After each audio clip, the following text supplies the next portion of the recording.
और साथियों, स्वागत है आपका हमारे YouTube चैनल स्टडी अड्डा 24 पर। साथियों, आज का हमारा जो विषय है जिस पर हम चर्चा करेंगे, जिसके बारे में आपको समझाऊंगा, वो है राजस्थान की जलवायु एक सचित्र चित्रण के माध्यम से। क्योंकि मेरे मुताबिक अगर आपको चित्रों के माध्यम से समझाया जाए तो आप वो चीज़ें अपने माइंड में लंबे टाइम तक रख सकते हैं, जो आपको कॉम्पिटिशन एग्जाम में बहुत काम आए। तो देखिए साथियों, राजस्थान की जो जलवायु है वह 5 भागों में बांटी गई है, जिसमें पहला जो है वह है शुष्क जलवायु है, बिल्कुल एरिड क्लाइमेट।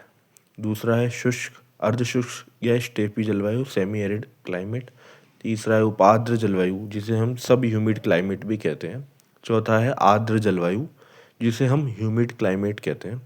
पांचवा है अति आर्द्र जलवायु, वेरी ह्यूमिड क्लाइमेट।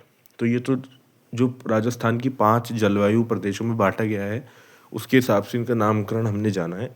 अब हम आगे समझेंगे कि इनमें क्या क्या खास चीज़ें हैं जिस वजह से ये अलग अलग नाम दिए गए हैं इनको, और इनकी क्या खासियत है, यहाँ किस तरीके का क्या मौसम रहता है, उसके बारे में जानेंगे।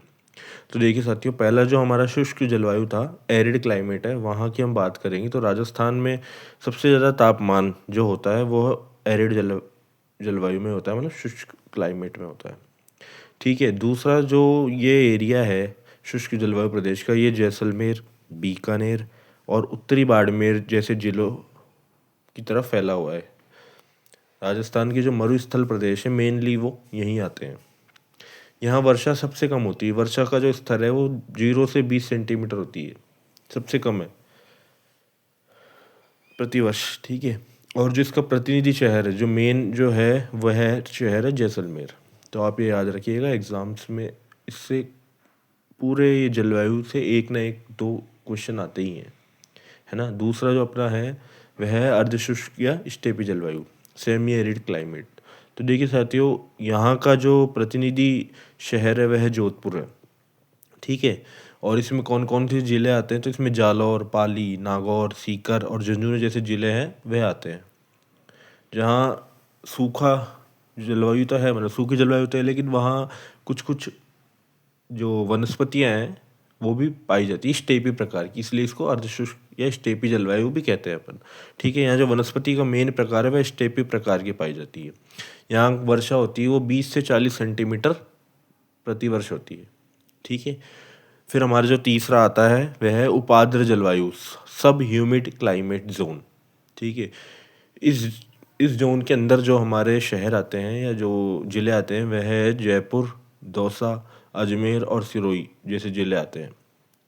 इसमें क्या है कि ह्यूमिडिटी है, क्योंकि यहाँ नदियाँ भी हैं, है ना। और ये आर्द्र जलवायु, मतलब यहाँ पानी की वजह से सूखा नहीं है उतना। यहाँ वर्षा का जो स्तर है, वार्षिक वर्षा जो होती है वह भी अच्छा है, 40 से 60 सेंटीमीटर प्रतिवर्ष होती है। और इसका जो प्रतिनिधि शहर है वह हमारा जयपुर है। ठीक है साथियों, अब चौथे नंबर का जो आता है वह है आर्द्र जलवायु, ह्यूमिड क्लाइमेट। इसके अंदर जो भी जिले आते हैं जो इसका प्रतिनिधित्व करते हैं वह है अलवर, भरतपुर, सवाई माधोपुर और टोंक जैसे जिले आर्द्र जलवायु के अंदर आते हैं। यहाँ वर्षा का जो प्रतिवर्ष होती है वह है 60 से 80 सेंटीमीटर प्रतिवर्ष वर्षा होती है। एनुअल रेनफॉल पैटर्न है जो बहुत ही अच्छा है, मतलब यहाँ खेती बाड़ी सब अच्छे से होती है। इसका प्रतिनिधि शहर है सवाई माधोपुर।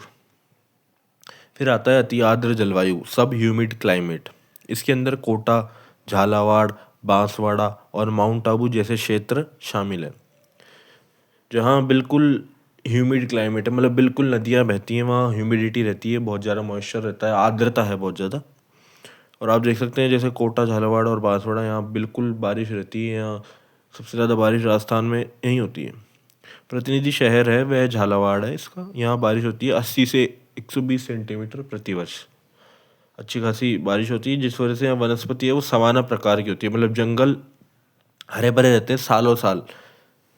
मतलब यहाँ की जो जंगल होते हैं वो एवरग्रीन फॉरेस्ट की श्रेणी में आप मान सकते हैं, क्योंकि यहाँ सूखा नहीं होता, इस वजह से साल भर पेड़ों पर पत्तियाँ होती हैं और एवरग्रीन फॉरेस्ट हरे भरे घने ढके रहते हैं ये फॉरेस्ट। समझे दोस्तों आप। तो ये बहुत ही एक छोटा सा मैंने आपको समझाया है, छोटे से तरीके से, सिंपल तरीके से। और आप अगर इसको माइंड में रखते हैं तो आपके एग्ज़ाम में ज़रूर 2 से 5 क्वेश्चन सही होंगे। तो साथियों, हमारे साथ बने रहिए। जय हिंद।